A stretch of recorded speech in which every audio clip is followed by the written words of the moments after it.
What's up YouTube, it's your girl B.A. Asinine here, coming with a video on books that I feel that every African American should read. Or if you're going into a journey of wanting to read more African American literature, here's some books to get you started. And if you've already read some of these, here's some new ones that I've read. So if you're newbie just starting out, definitely The Color Purple by Alice Walker. I'm sure a lot of people have seen the movie with Whoopi and Oprah and Danny Glover, but definitely something to internalize and keep on your bookshelf is The Color Purple. Their Eyes Were Watching God by Zora Neale Hurston is a classic. Every African American woman should read this before she dies, definitely. You're just so entranced with the characters, it just can't go without being read. So Their Eyes Were Watching God. I heard about this book when Oprah was interviewing Viola Davis when she was going for all her Academy Awards and stuff for The Help. And they were talking about Toni Morrison's The Bluest Eye.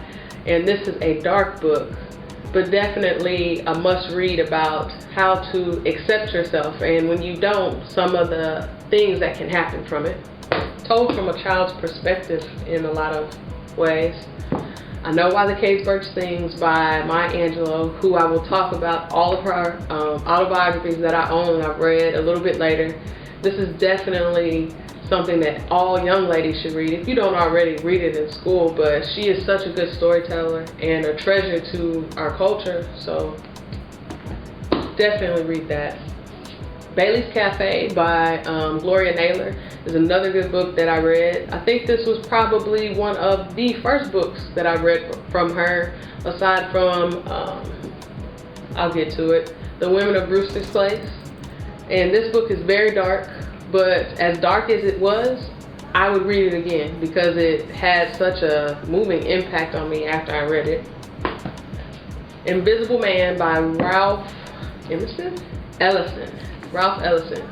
This is a book back from the 50s talking about basically the character who goes unnamed, his trials and tribulations from basically college till he becomes a hero basically at the end of the book to becoming a nobody, and basically depicting the African American struggle through this character. Definitely a thick read, but look at all the points that I made to myself and highlights, so it was worth the while. The Women of Brewster Place, I've already discussed this book. I'm sure you've seen, you know, this TV series that they did with Oprah and Jack Hay and everybody, but definitely worth reading the book and getting to know the characters on a level that you never got to see in the miniseries. Another good book, The Warmest December by Bernice McFadden. It's told from a child's perspective, dealing with alcoholism in the family, which is sometimes considered a struggle in the African American, you know, family, but definitely a good book. I could not put this down. If you've ever seen Precious, Push is the actual book from Sapphire. I would definitely suggest to read this book because it has so many more details and drama than the movie ever had. And it definitely touched me. This was probably the second book I read on my African American literature journey, and I was just like, oh my goodness. Once you see how Precious starts out to where she gets to, just like in the movie. Another good book that I would suggest for newbies would be, of course, Waiting to Excel. And it's by Terry McFadden, who is a very good author, especially when she started out in the 90s with these books. If you've seen the movie with Whitney and everybody in it, Angela Bassett burning stuff up, definitely read the book because it has so many more details. You'll hear people say that the books are better than the movies. 9 times out of 10 they are. And if you're a younger woman, definitely something you should read. The sequel to that is Getting to Happy. Wouldn't say that it's exactly as good as Waiting to Excel, but I love to see where the characters and what happened to them, and this was written a couple of years after this, so, you know, after wondering what happened to them and getting to read this, it definitely was like, whoa, see what this stack is. Ain't Gonna Be the Same Fool Twice is the sequel to Coffee Will Make You Black by April Sinclair, which this is a good coming of age series. This starts off, I think, when she's in about middle school, high schoolish, all her troubles, the character, and then right here she's in college and all the things that go on in college. So if you're looking for a coming of age novel, definitely these. I've never read this book, but it was on sale, so I got it. It's Song of Solomon by Toni Morrison. The reason I got it is because, of course, I read The Bluest Eye, but I had just finished reading Sula by her, which I have that on my Kindle. It's a very interesting book. Basically how small-town minded people portray and, you know, feel about a woman that moves in town, which is similar to Their Eyes Are Watching God, just a little bit different.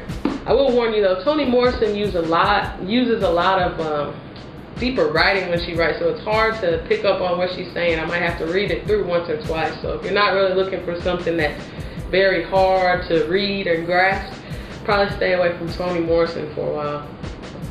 Of course,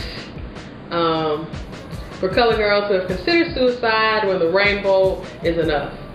This play is definitely had so much meaning to me, and it's a short read, but if you've seen the movie, this is definitely the, you know, I guess you would say the book you should read to accompany it.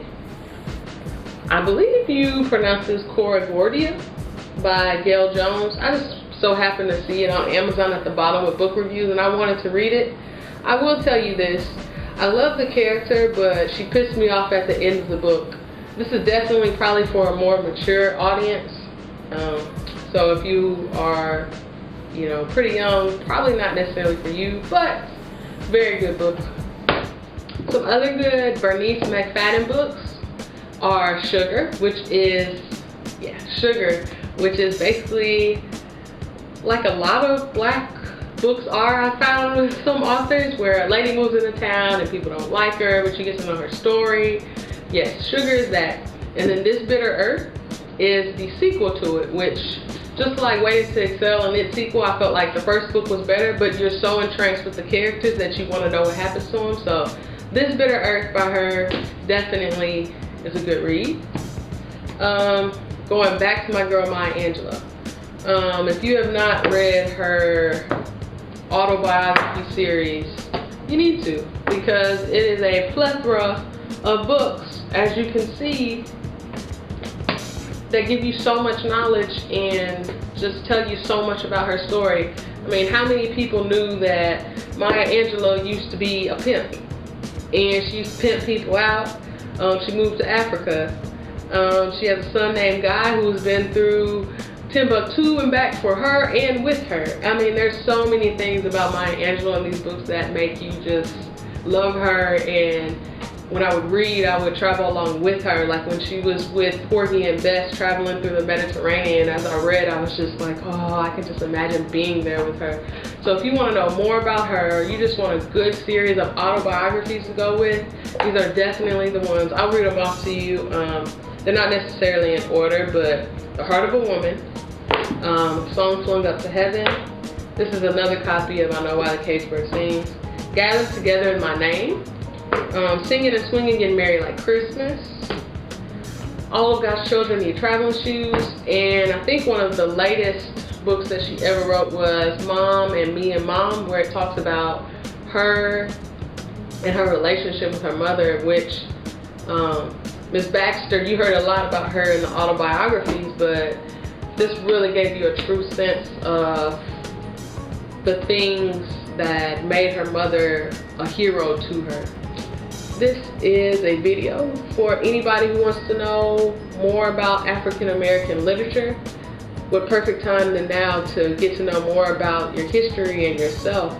Then now with the media and things that are going on, we need to be enlightened about ourselves, and here's definitely a group of books that can help you to get to that point. If you have any more questions, comments, books that you want to suggest that I didn't talk about, like The Coldest Winter Ever, which I didn't talk about, by Sister Soldier, but definitely hit me up, and thank you for watching.